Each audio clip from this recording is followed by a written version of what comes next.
Estamos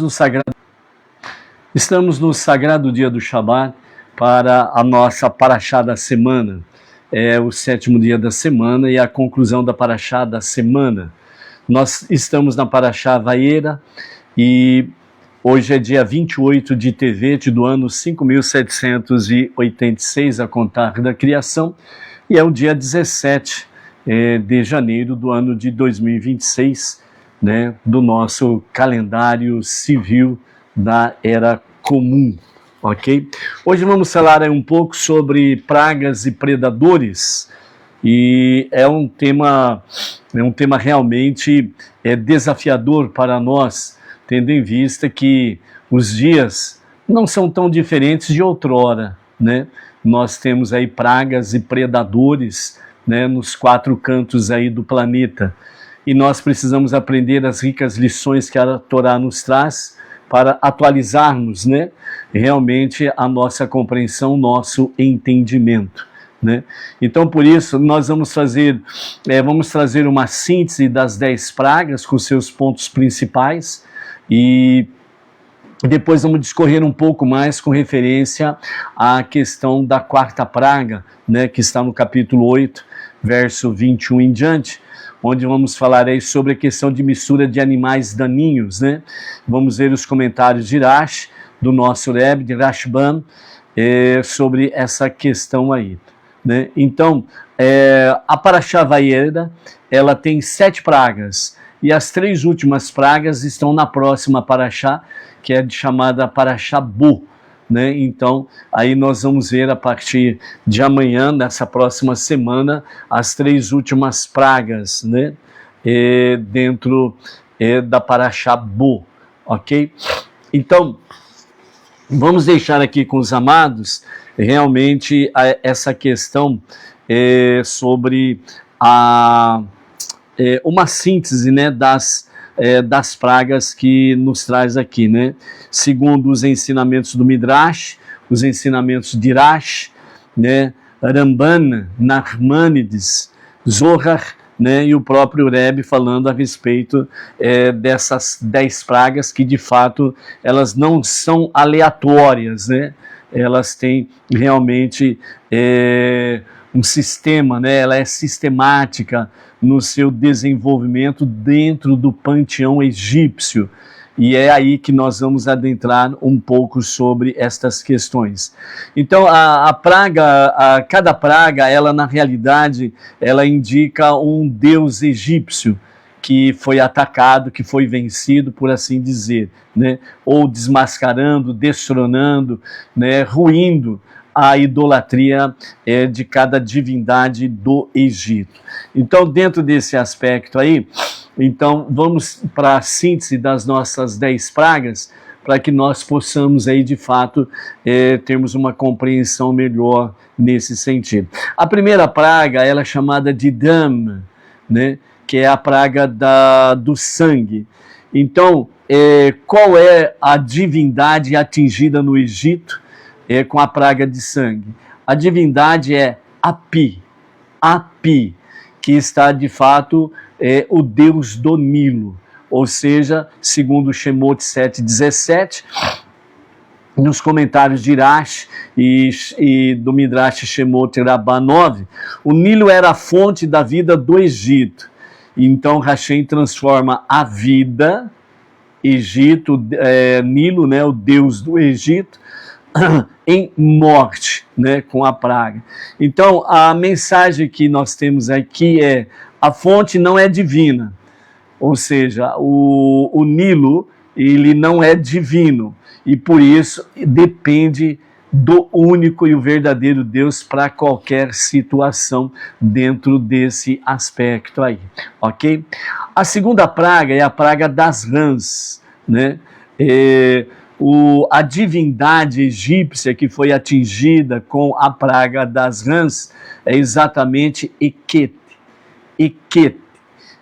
que é a deusa da fertilidade, né? Que é a imagem de uma rã. Então, segundo o Midrash Shemot Rabbah 10, aquilo que simboliza vida se torna tormento, e a fertilidade sem moral vira caos. né? Então, a fertilidade sem moral vira caos. Por isso, tanto nos 10 mandamentos como nas 7 leis universais, temos aí a questão, né, o respeitar o matrimônio, né? Então, manter a fidelidade no matrimônio e não manter relações ilícitas. Por quê? Porque a fertilidade sem moral, o relacionamento sem moral, ela vira um caos. E a mensagem que nós temos aqui na praga das rãs é: vida sem limites vira praga. Ou seja, a vida, ela precisa ter limites. Nós precisamos respeitar os limites. Tudo aquilo que vem de forma sem limites acaba virando uma praga, sem sombra de dúvidas. A terceira praga são os piolhos, né? Chamado de Quinim, né, no hebraico. O deus atingido aqui, a divindade egípcia atingida aqui é Geb, que significa Deus da terra. Então essa divindade, segundo os comentários de Rashi e o Midrash Shemot Rabbah 10, né, os magos não conseguem reproduzir a praga dos piolhos. As duas anteriores, eles conseguiam realmente imitar, né? Então os magos não conseguem reproduzir. Então é aqui no capítulo 7, verso 19, que os feiticeiros, os magos do Egito, por não conseguirem imitar a praga dos piolhos, então onde eles se expressam é o dedo de Deus. E a mensagem que fica é: a matéria também pertence a Hashem. Ou seja, tudo pertence a Hashem. A quarta praga, animais selvagens, chamado de Aruv. A divindade egípcia atingida foram, né, os deuses com forma animal. Anubis, por exemplo, né, chamado de chacal, Bastet, né, gato, Sobek, né, o crocodilo. Ou seja, o chacal, o gato e o crocodilo são as divindades, né, egípcias que eram adoradas também, né, foram atingidas diretamente por essa praga, né, dos animais selvagens, Aruv. Né, vamos ver o detalhe daqui a pouco, né, com mais detalhes, essa quarta praga aqui. Então o Zohar, ele fala, né, os próprios deuses ou divindades do Egito atacam os seus próprios adoradores, né, e a mensagem que fica é: idolatria se volta contra quem a serve, né? Então toda idolatria, ela acaba virando contra os próprios adoradores. A quinta praga, peste nos animais, chamado de Devers. A divindade atingida aqui foi a divindade Apis, né, que é o touro sagrado, né? Então aqui, essa divindade Apis, o touro sagrado, né, é exatamente o orgulho econômico do Egito que cai. É o deus touro que morre. Pode ver aí que os principais centros econômicos do mundo, eles têm como uma imagem, né, do poder ou do orgulho econômico um touro, ok? Então está aqui a imagem do touro, né, em frente dos centros econômicos, que representa essa divindade Apis, né? Então cai por terra. A mensagem que fica é: riqueza não é poder absoluto, né? Então, muitas pessoas que têm um certo poder financeiro, aquisitivo, né, ele acaba achando que ele não precisa de Deus, não precisa de ninguém. E, sem sombra de dúvidas, chega um momento em que a sua divindade, ela é atacada e ela ataca você também. A sexta praga, úlceras, né, chamada de Shechin. As divindades atingidas aqui foram Imhotep, né, que era chamado Deus da cura no Egito, e a divindade Sermet, né, que é a divindade da saúde. Então essas duas divindades foram atacadas, por assim dizer, ou atingidas, né, pela praga das úlceras, Shechin, né? Então, os sacerdotes, inclusive os próprios sacerdotes adoeceram, os próprios feiticeiros adoeceram com essas úlceras que ficaram, preencheram todos os corpos, né, dos egípcios. Então, eles mesmos não conseguiram curar a sua própria enfermidade, né, vamos assim dizer. Então, a mensagem aqui é: só Hashem cura de verdade. O restante é tudo paliativo, né? Então, só Hashem, só o único Deus Todo-Poderoso, o único Criador, é que cura de verdade. A sétima praga, chamada de Saraiva, né? No hebraico é Barad, atingiu as seguintes divindades do Egito: Nut, que é céu, e Shu, que é a atmosfera. Então, segundo os comentários de Rashi e Ramban, Nachmanides, fogo e gelo juntos, que é a praga do granizo, Saraiva, conhecida como a praga do granizo. Então, os granizos continham no seu interior fogo, então fogo e água estavam juntos. Então, fogo e gelo juntos, o céu protetor se torna destruidor, ou seja, a divindade Nut, a divindade Shu, a atmosfera, acabaram virando contra os seus próprios adoradores também, né? Então a mensagem é: as leis naturais, elas obedecem ao único Deus Criador, e não divindades pagãs. A oitava praga, chamada gafanhotos, no hebraico é Arbe, a divindade egípcia atingida foi a divindade Min, que é Deus da colheita e da prosperidade. Segundo Midrash, o futuro econômico é anulado com a praga dos gafanhotos, não sobra absolutamente nada. Então é o caos, de fato, da colheita, da prosperidade, automaticamente é o caos econômico. A mensagem que fica é: o amanhã não está nas mãos do homem. O amanhã pertence somente a Hashem, o Deus Todo-Poderoso. A nona praga, a escuridão, chamada Rosher, né? A divindade atingida aqui foi a divindade Ra, a famosa divindade egípcia, Ra, que é o Deus Sol, a principal divindade do Egito, né? Segundo o Zohar e o Rebbe, o Sol desaparece, por assim dizer. A luz máxima do Egito falha, e a mensagem é: até a luz depende de Hashem. Então, nós temos essa questão das 9 pragas. E a 10ª praga, que é a morte dos primogênitos, né?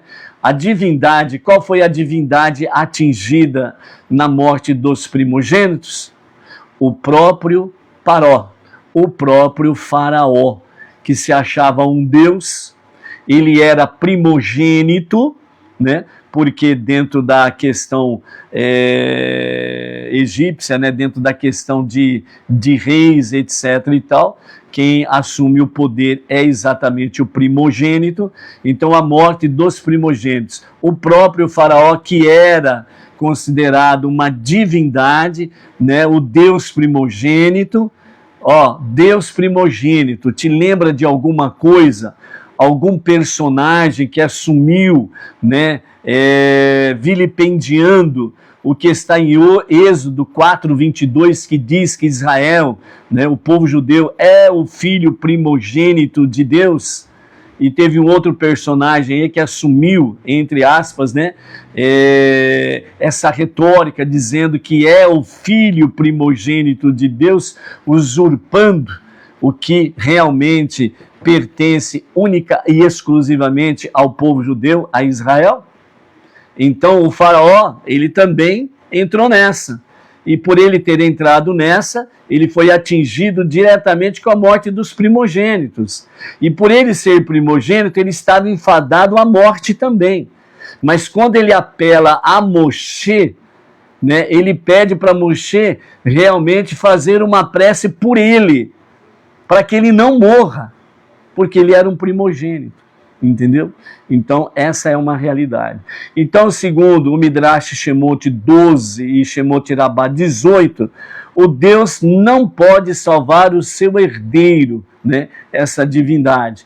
Então, o Egito se desfaz espiritualmente, ou seja, as 10 pragas, ela, entre aspas, extermina com as divindades egípcias, as divindades pagãs pelo mundo afora, nas suas diversidades, nas suas roupagens, que com o tempo foi se modernizando, etc. e tal, foi tirando aquela imagem pagã, né, dos deuses do Egito e foram modernizando as divindades, né, trazendo aí dualidade, trindade, né, foram trazendo aí personagens assumindo, né, de forma errônea, né, o lugar do povo judeu como filho primogênito de Deus, e etc. e tal, entendeu? Então, as 10 pragas veio simplesmente assolar todas as divindades, não somente do Egito, mas das nações, seja no passado e seja até o presente momento, caíram, ruíram todas por terra. Então, a mensagem final para essa 10ª praga, ela é curta e simples, segundo os nossos mestres. A mensagem final aqui é: nenhum homem é divino. Nenhum homem é divino. Por isso, Deus, o Todo-Poderoso, ele não é homem, porque não existe homem divino. Ele não é filho do homem, porque não existe filho do homem divino. Tudo que se tem por aí são retóricas que não têm fundamento na palavra da verdade através da Torá, os 5 primeiros livros bíblicos. Está entendendo? Então, a mensagem final é, com a morte dos primogênitos: nenhum homem é divino. Somente o Deus Todo-Poderoso, único Deus, Criador, Redentor e Salvador, só Ele é divino, ok? Então, o Rebbe, ele traz para nós a ordem intencional, ou seja, as pragas sobem da natureza, as pragas sobem à economia, as pragas sobem ao cosmos, a praga sobe ao ego humano, ou seja, as pragas elas atingem, né, realmente todas as questões, natureza, economia, cosmos e o ego humano. Então a última queda, né, que é exatamente a questão da morte dos primogênitos, essa última queda ela não é física, diz o nosso Rebbe, ela é ideológica. Preste atenção. A última praga, a morte dos primogênitos, ela não é uma questão física, mas ela é uma questão ideológica, ou seja, todas as ideologias estão e irão ruir completamente. Então, por isso, o que você está vendo aí no mundão, não se preocupe, não tenha medo. As pragas vêm trazer exatamente essa realidade, ainda mais a última praga, a morte dos primogênitos, que ela é de natureza ideológica. Todas as ideologias vão cair por terra.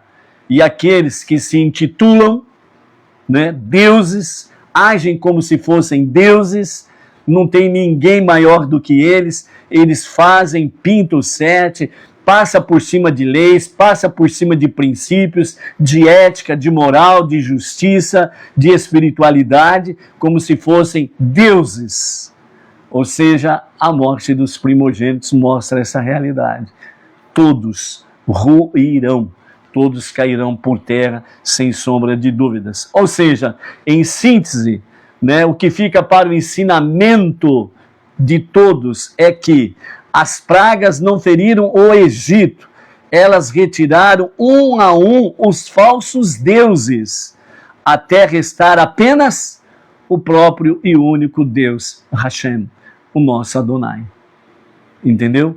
E é exatamente isso daí que está acontecendo, vai ainda mais se aprimorar, a queda dos deuses, a queda das ideologias, a queda dos homens que se acham Deus, divindades e companhia limitada, vão cair tudo por terra.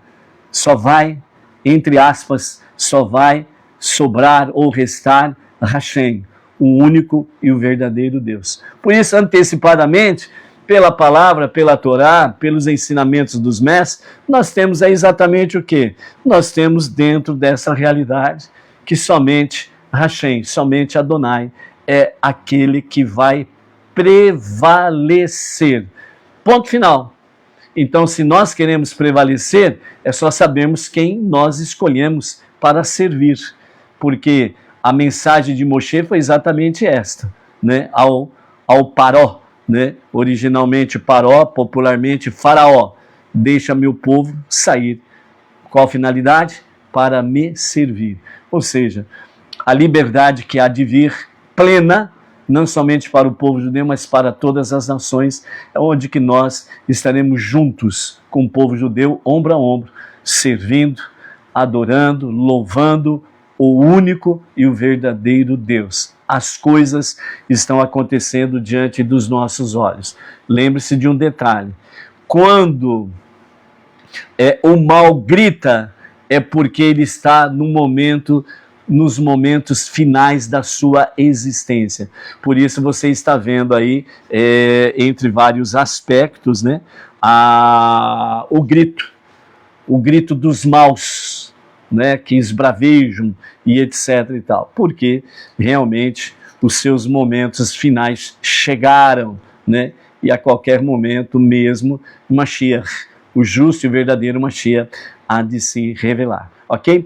Vamos entrar num detalhe aqui da quarta praga, né, para aprendermos alguns detalhes, né, no capítulo 8, verso 20 e 21, né, eis que enviarei contra ti, contra teus servos, teu povo e tuas casas, o Arov, né, no hebraico chamado Arov, né, que é conhecido popularmente como os animais selvagens. Mas vamos ver aqui alguns detalhes para que nós possamos compreender um pouco melhor sobre essa questão aqui dessa quarta praga, que ela é muito importante nós termos aqui um parâmetro para podermos analisar aqui.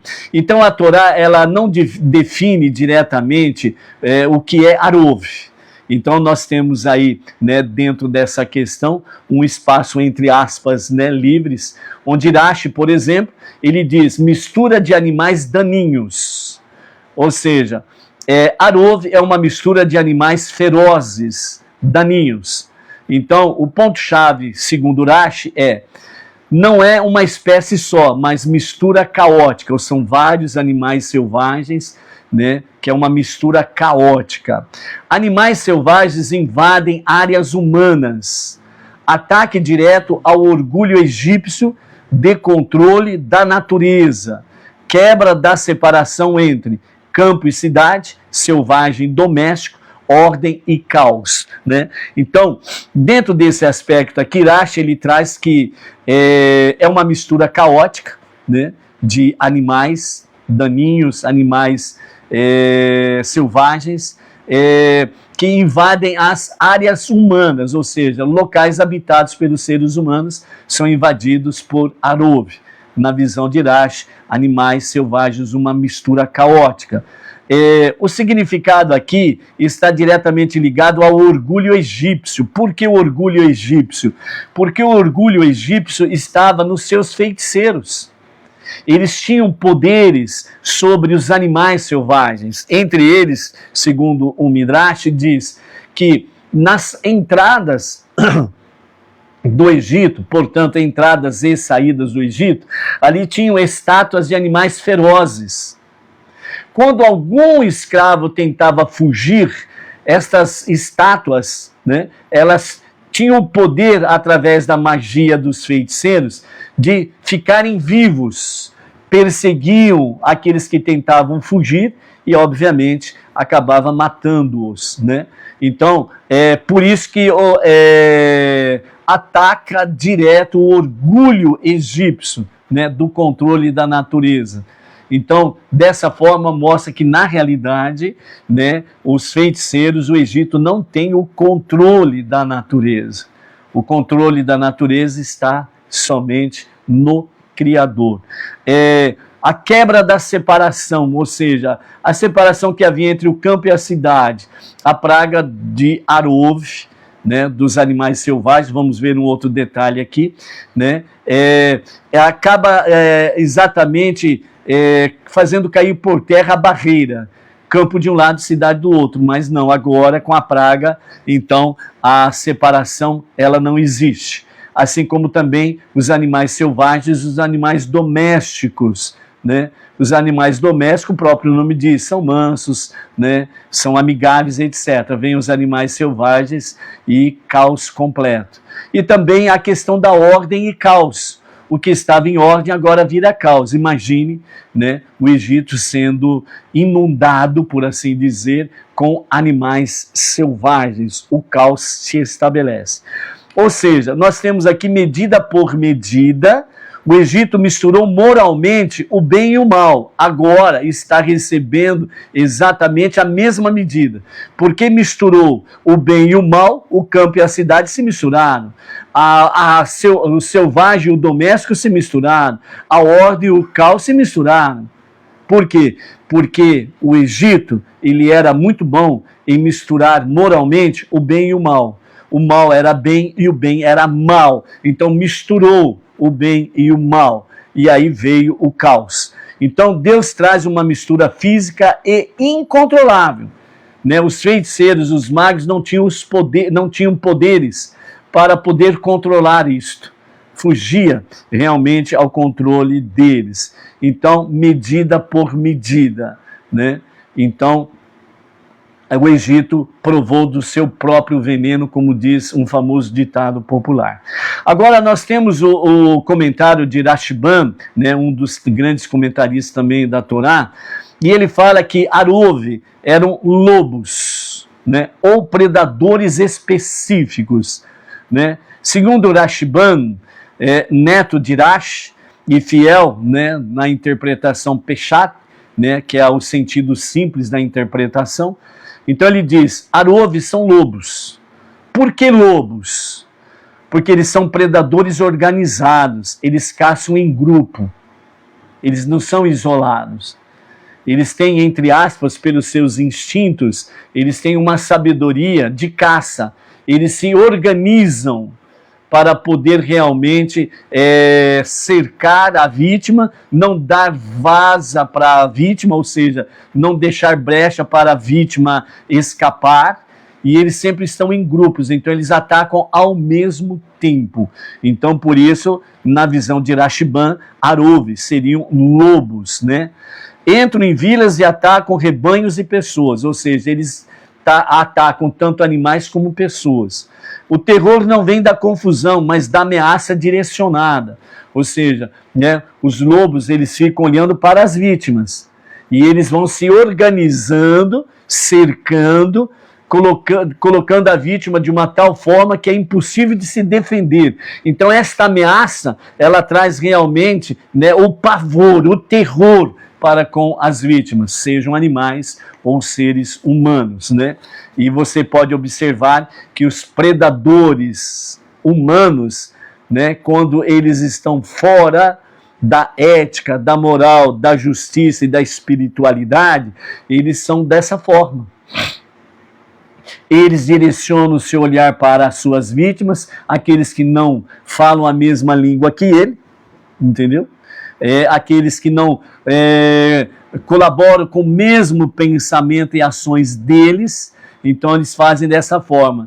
Eles miram seus olhares em direção àquela pessoa e procuram cercá-la de todas as formas, sempre de formas injustas, ilegítimas, através da crueldade e da corrupção.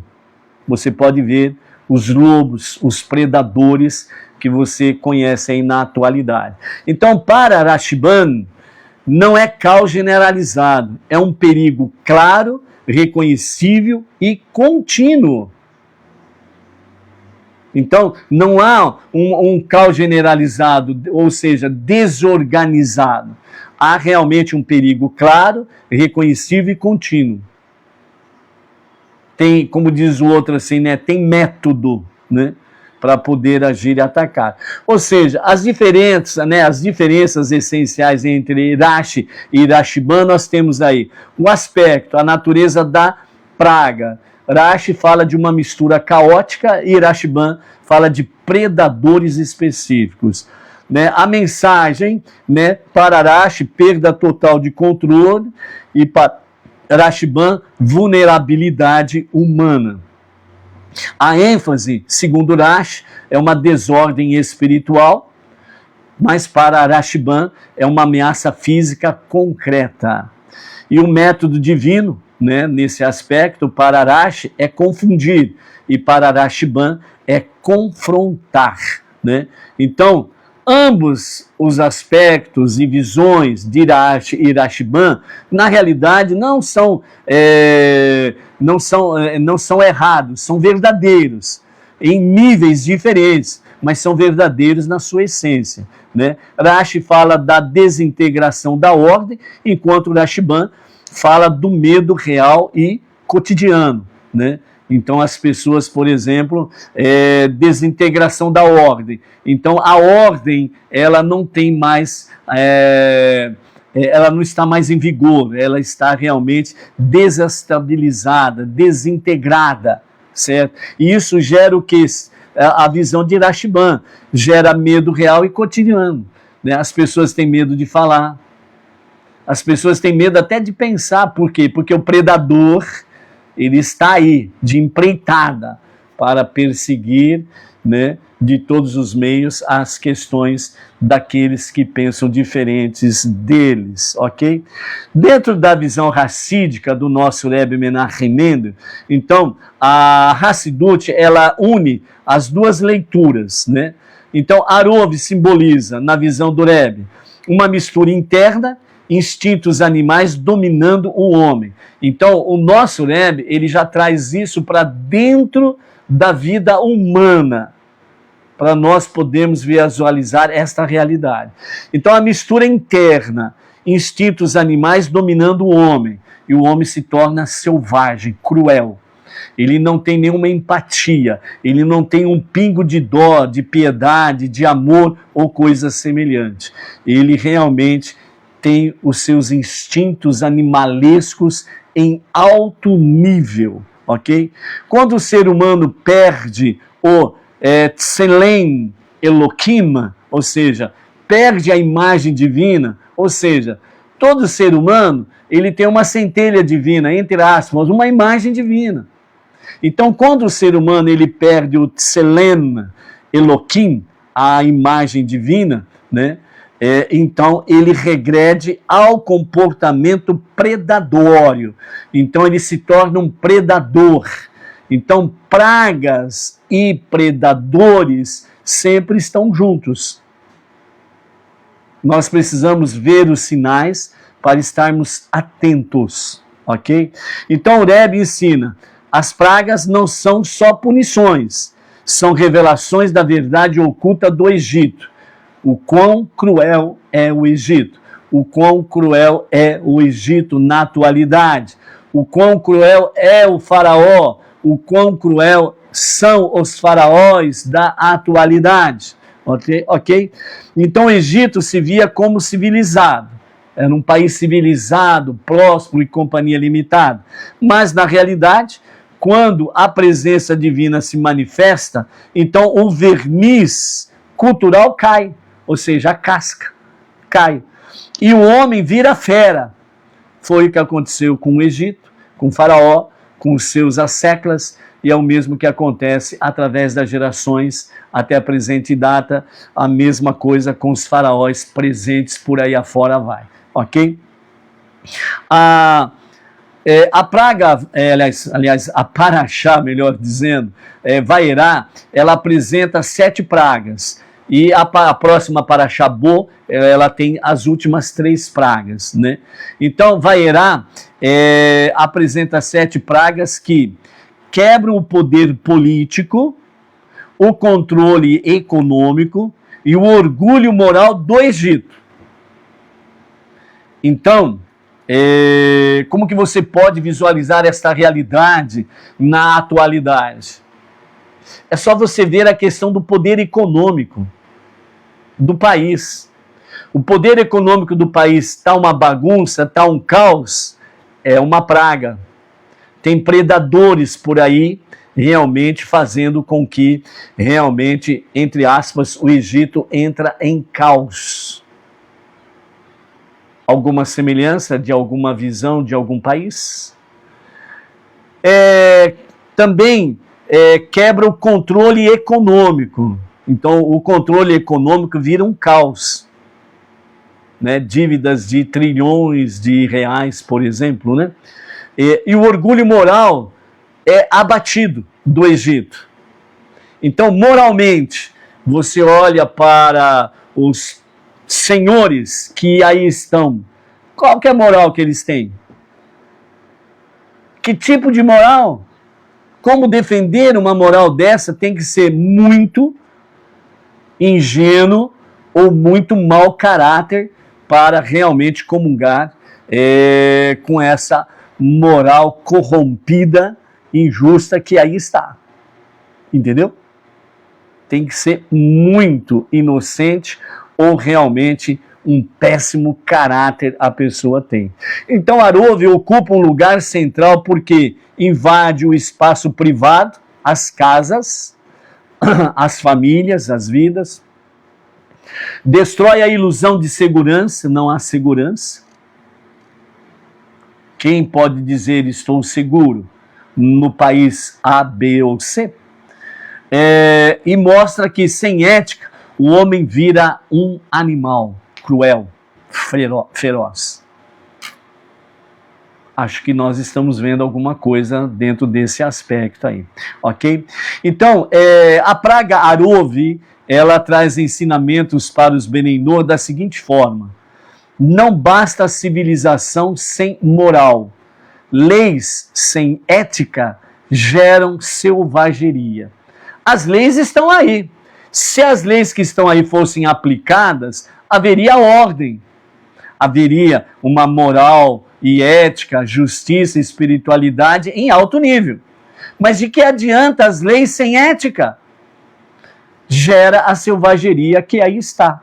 Segunda questão que nós aprendemos: a separação é essencial entre o bem e o mal. E quando se mistura, então o caos realmente se estabelece.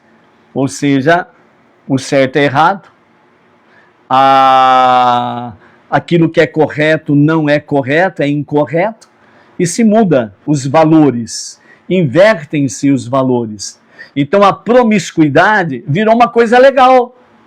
Eu sou dono do meu corpo, eu faço o que eu quero. Eu vou, bagunço, tá para chegar a famosa festa da carne aí, né? No próximo mês, o chamado carnaval. Então, carnaval, eu vou, eu pinto e bordo 7, o corpo é meu, eu faço o que eu quero. Se por ventura, né, depois de 3 meses houver uma gravidez aí, é só tirar o feto do ventre e acabou, a vida continua. Então, nessa realidade aqui, né, mostra que sem ética, realmente, o ser humano vira uma besta fera. É a realidade, e você vê isso, né, através dos anos até aqui, ok? Terceira questão: violência gera violência. Sociedades predatórias colhem predadores, segundo Rashban. Ou seja, sociedades predatórias colhem predadores. São essas pessoas aí que falam de amor, mas vivem o ódio. Que vivem falando de liberdade, mas escravizam as pessoas nas suas ideologias. Entendeu? E aí geram violências, mais violências e mais violências. E a quarta questão é a lei contra a crueldade, né? Quem age como fera, desperta feras. Ou seja, a violência vai gerando violência, né? As pessoas agindo como feras vão realmente despertando outras feras, ou seja, a famosa briga, a famosa discussão. Você começa a discutir, pega fogo. Você começa a brigar, pega fogo. Então, violência que gera violência, né? A lei contra a crueldade, quem age como fera desperta feras, né?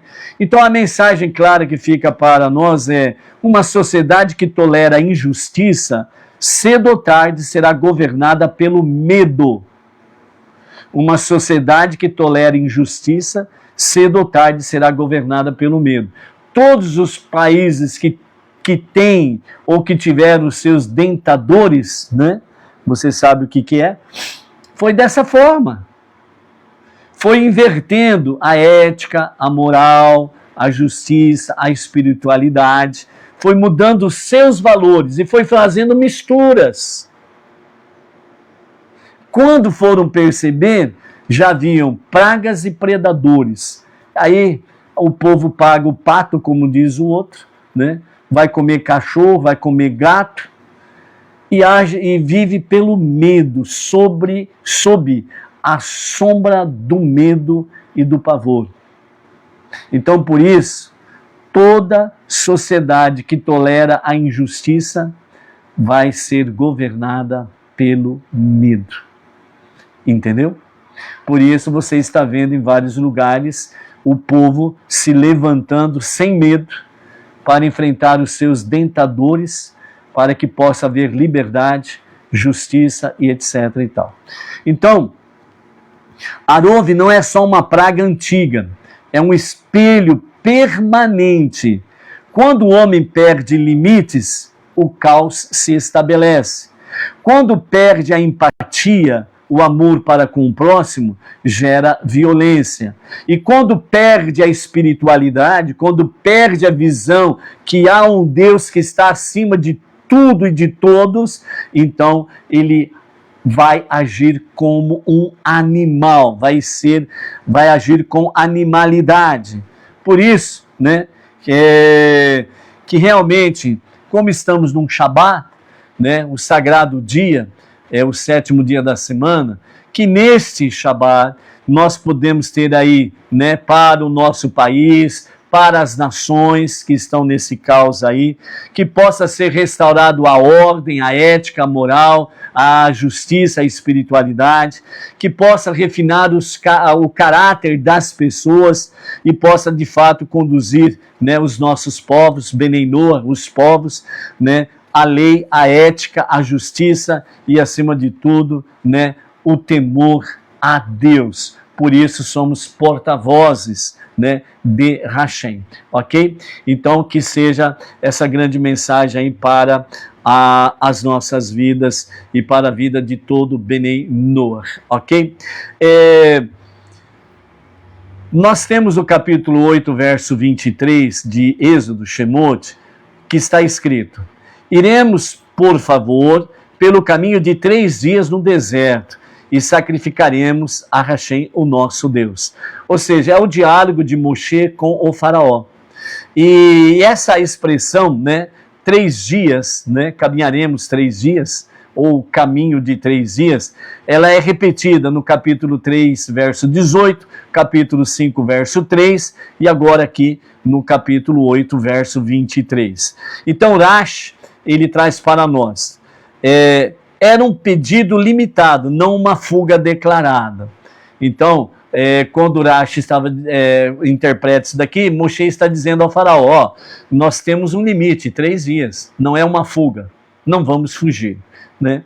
O teste direto ao coração do Paró, ele nem concede 3 dias de liberdade a Deus? A repetição, né, de 3 dias, o caminho de 3 dias, expõe: quem não permite o mínimo sagrado, jamais permitiria o essencial. Qual que é a lição? Estes dentadores por aí afora né, que estão agindo como predadores, eles não dão a mínima importância ao que é espiritual. Eles não estão nem aí com Deus. Eles se sentem deuses. Eles são semelhantes ao Paró. Quem é Hashem? Eu não o conheço. Quem é Deus? Eu não o conheço. Esses agem dessa mesma forma. Entendeu? São animais. São Rashim, né? Ou Rashaim, né? São perversos na sua essência. Não tem o mínimo de empatia pelo próximo, não tem o mínimo de valor para com aquilo que é espiritual. Eles menosprezam, desprezam o que é espiritual, desprezam a Deus, ponto final. Eu sou bom. Afinal de contas, né, eu tenho milhões, bilhões de reais, né? Então, eu sou autossuficiente. Eu tenho muito dinheiro para manter ótimos guardas-costas, né? Eu tenho ótimo dinheiro para ter mansões, poder, e por aí afora vai. Entendeu? Mas, sempre tem um mas, porque todo ser humano, sem a divindade, sem Deus, o seu caos já está estabelecido de forma espiritual. Entendeu? A física, a materialidade é uma questão de tempo, simplesmente isso. Você viu aí que recentemente, né, alguém que já estava no ponto bem maduro, caiu. Entendeu?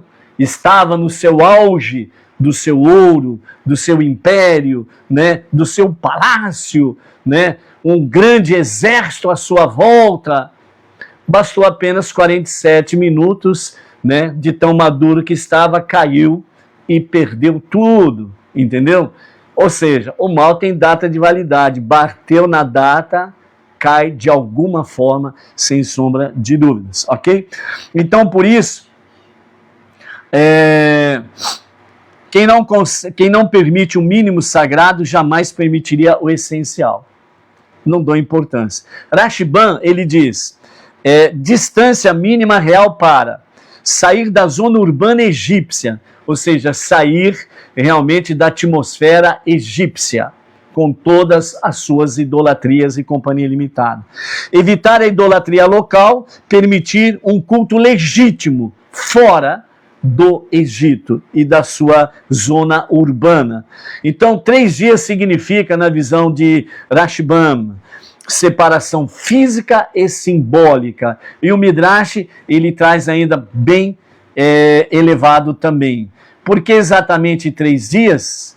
Preparação espiritual, como aconteceu no Monte Sinai, lá no capítulo 19, que nós vamos ver lá na frente, lá de Êxodo, né? Durante 3 dias o povo se preparou para a manifestação de Hashem no Monte Sinai. Então, o primeiro dia significa, é um processo completo e contínuo, ele tem princípio, meio e fim. O primeiro dia é afastar-se do impuro. O segundo dia, que é o meio, né, é a transição, saindo da zona urbana do Egito e com todos os seus aspectos. E o terceiro dia é exatamente o encontro com o sagrado, né? Então, dessa forma, estabilidade é algo que consolida aquilo que é real e verdadeiro. Na visão do Rebbe, ele fala sobre as 3 faculdades básicas com referência ao caminho de 3 dias, que é Hormá, Biná e Da'at. Né? Hormá, consciência, Biná, entendimento, e Da'at, internalização. Por isso que é um processo completo, princípio, meio e fim. Certo? Sair do Egito, segundo o Rebbe, exige não só tirar o corpo da escravidão, não é só uma saída física, mas reprogramar a mente e o coração de forma espiritual. Ou seja, sem 3 dias, há apenas uma libertação física. Com 3 dias, há libertação interior. Por isso, o povo judeu precisava de 3 dias para ter a libertação física e a libertação interior. Então, na dimensão cabalística, né, os nossos mestres falam, Egito é Mitzrayim, que significa limites e estreitezas. 3 dias significa, na visão cabalística, quebrar as 3 camadas da prisão espiritual. Correspondem às 3 kelipot mais externas que aprisionam a alma, ou seja, as 3 cascas que mais aprisionam a alma do ser humano. Então é quebrar essas kelipot para que realmente haja a liberdade física e a liberdade espiritual, né? Por que Moshe, né, ele repete, né, frequentemente essa questão? O Paró, ele tenta negociar com o Moshe. Não, você não precisa ir 3 dias daqui para fazer isso. Vocês podem fazer aqui mesmo. Não precisa ir tão longe, né? Mas Moshe insiste. Não há serviço a Deus dentro do sistema da opressão. Dentro do sistema da opressão, né, realmente não há serviço a Deus. Porque a opressão, ela sufoca. Ela traz agonia, aflição. Ela faz com que a pessoa fique realmente totalmente perturbada, mentalmente, espiritualmente, né, e fisicamente. Então fica difícil de prestar um serviço, de fato, a Hashem. Então, por isso, a mensagem clara do Rebbe é: não se serve ao Eterno com concessões morais. É isso que significa. Ó, você pode servir a Deus, mas não precisa ser assim, andar 3 dias, né? Não precisa separar-se do sistema Mitzrayim, né? Do sistema egípcio. Você pode, aquele famoso ditado popular que diz assim: você pode acender uma vela para Deus e uma vela para o diabo. Significa, você pode acender uma vela para o bem e outra vela para o mal, não tem problema algum. Se um dos dois falhar, né, tem o outro para apoiar. É isso que quer dizer. Então, nessa forma, né, nós precisamos realmente estarmos dispostos ao bitul, à autoanulação. E é um sacrifício para o fazer. Então, por isso, né, uma aplicação bem prática para os Beneinô sobre os 3 dias, nós temos 4 lições para aprendermos. Primeira, mudança requer processo. Não há elevação ética instantânea. Quem pensa que é da noite para o dia, está enganado.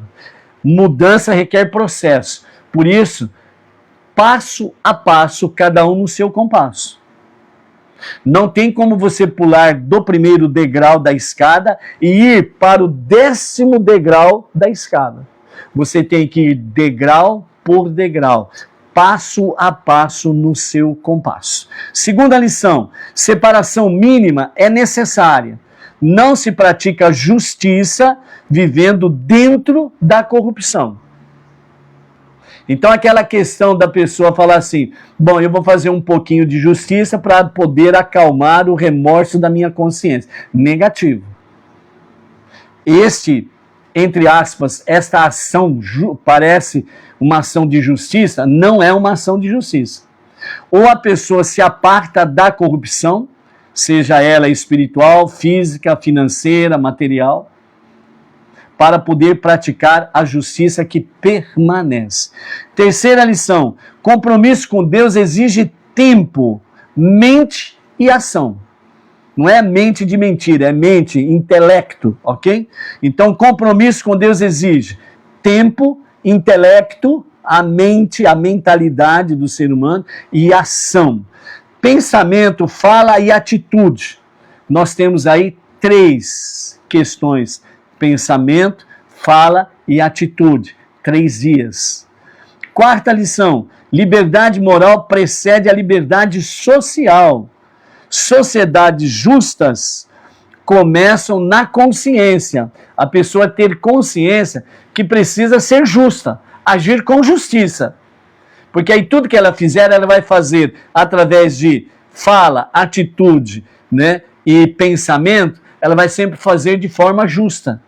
Então a justiça da sociedade, ela começa em cada um, para depois se estender na própria sociedade. Então, dessa forma, 3 dias é o mínimo necessário. O homem deixa de ser escravo e volta a ser servo de Deus. Paró, o faraó, não teme a saída definitiva do Egito. Ele teme o início da transformação. Quando a pessoa está dentro do Egito e começa a transformação, os faraós de plantão aí na atualidade, eles ficam apavorados e eles vão procurar anular aquela pessoa para que essa transformação não contamine os outros.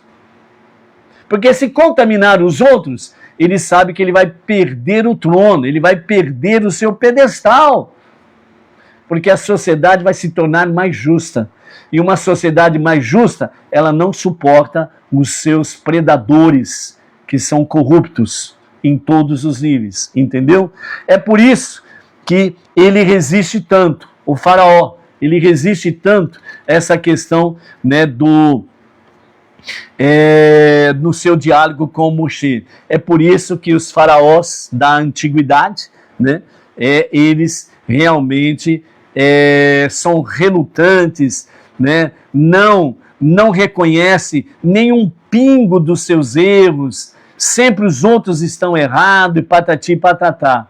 Por quê? Porque tem medo de cair do trono. Mas, de uma forma ou de outra, só Hashem permanece. E aqueles que se acham deuses e constroem os seus próprios muros, ou tronos, melhor dizendo, vão cair mais cedo do que eles pensam. Outra questão que nós temos aí sobre a questão dos 3 dias, né? Os nossos mestres, né, ligando diretamente ao Sinai, né, o Monte Sinai, onde foi outorgada a Torá, então também traz para nós uma estrutura da Geulah, a redenção final, né? Então, os 3 dias como modelo do Sinai. Então, o Sinai, a Torá diz explicitamente lá no capítulo 19, né? Estejam preparados para o 3º dia, né? Então, a estrutura que nós temos aqui é: 1º dia, separação. 2º dia, purificação. E o 3º dia, a revelação. Ou seja, o que Moshe pede no Egito não é um pretexto, é um protótipo do Sinai. É uma preparação para o Sinai. Então, dentro dessa questão aqui, né, antes de receber a Torá, é preciso sair da opressão, limpar a consciência e estar apto à revelação. Então é um caminho que nós temos que trilhar continuamente, não de vez em quando. Dessa forma, a nossa Parashá Vayera, ela prepara, de fato, ou antecipa o Sinai dentro dessa questão 3 dias. Aparece antes da saída, por quê? Porque a redenção não começa no mar. Começa quando o homem decide servir a Deus. Então, a partir do momento que o povo decidiu servir a Deus, então a redenção começa ali. Aí depois vem, né, o caminho a ser percorrido até a revelação. Então, o Sinai não é um evento isolado, é a culminação de um processo iniciado dentro do Egito. Então, a nossa redenção começa agora, dentro do Egito. As nações, o mundão que nós estamos habitando. Então começa agora, isso precisa ser mudança de mentalidade. Temos uma mentalidade judaica dentro do nível realmente de redenção, Geulah, ok? Então o nosso Rebbe diz, a redenção verdadeira ela tem 3 estágios espelhados nos 3 dias. Primeiro, saída do Egito, libertação externa. Segundo, caminhada no deserto, refinamento interno. E o 3º dia, o Sinai, certo? Que é o processo, união entre céu e terra. O Sinai é o momento em que o espiritual e o material deixam de ser opostos e fazem uma fusão. Isto é o padrão da Geulah, inclusive, né, para o momento final, a Geulah, a redenção final. É exatamente céu e terra fazendo uma fusão, se unindo, né, para servir a Hashem. Então a estrutura da redenção final, chamada de Geulah Sheleimah, né, redenção final. Segundo o nosso Rebbe, a redenção final segue o mesmo modelo triplo. Etapa 1, quebra das correntes, significa fim da escravidão moral, queda de ideologias opressoras e despertar ético global. Essa etapa 1, nós estamos vivendo ela. À medida que Benei Noah, um não-judeu, ele realmente sai, entre aspas, do Egito para abraçar o monoteísmo com fundamento judaico e orientação rabínica, ele está, de fato, colocando um ponto final na escravidão moral. Ele está realmente fazendo com que as ideologias caiam por terra, porque não terão influência sobre ele. Ele vai despertar de forma ética global, ele vai realmente agir em todos os níveis da sua vida de forma ética.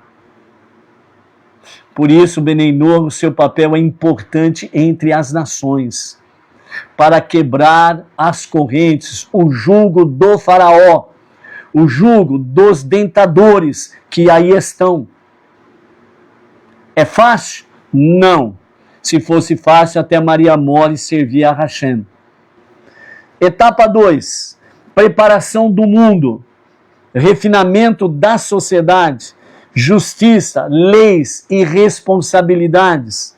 Papel central dos Benei Noah: viver de forma ética, moral, justa e espiritual entre as nações. Nós estamos vivendo também esta segunda etapa. Terceira etapa, revelação plena. A terra se encherá do conhecimento de Deus, Isaías 11:9. Harmonia entre povos, paz real, não imposta, mas vindo de forma espontânea entre os povos, entre as nações, a partir de Israel. Essa terceira etapa nós estamos nos preparando para vivê-la. Então essas duas etapas aqui, se nós não vivermos já, nós não vamos viver a terceira etapa. Ou seja, exatamente diz o nosso Rebbe, como no Sinai, o terceiro estágio revela o que os dois primeiros prepararam. Se nós não prepararmos as duas primeiras etapas, não haverá terceira. Por isso, o papel importantíssimo do Benei Noah entre as nações. Por que o número 3 é essencial? No judaísmo, 1, potencial. 2, conflito. 3, síntese estável. Ou seja, a redenção não acontece no 1, que seria o ideal, nem no 2, que é o conflito, mas acontece no 3, porque há integração, né?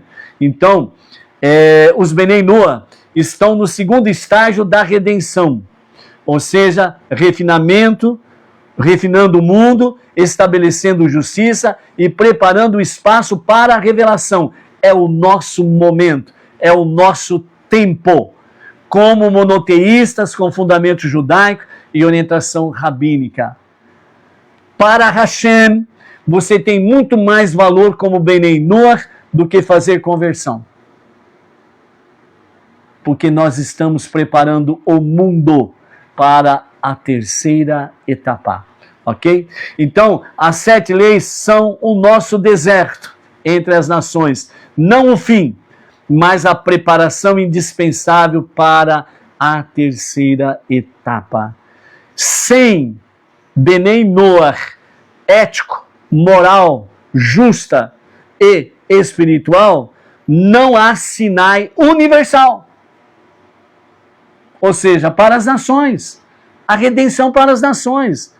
É preciso, e o Rebbe enfatizou muito isso, a questão do papel do Benei Noah nesse sentido. Por isso, os 3 dias ensinam: redenção não é fuga, é processo. Não é milagre súbito, é transformação estruturada. E o terceiro dia sempre revela o que foi preparado em silêncio. Por isso, a importância de nós estarmos vivenciando, sem sombra de dúvidas, como Benei Noah. Por isso, os 3 dias e a redenção, quando Moshe pede 3 dias no deserto, não fala de distância, ele fala de um processo. Dia 1, sair da opressão. Dia 2, purificar a consciência. Dia 3, estar pronto para a revelação. Assim foi no Egito, assim foi no Sinai e assim será na Geulá final, na redenção final. Não existe serviço a Deus sem separação do mal, nem redenção sem preparo.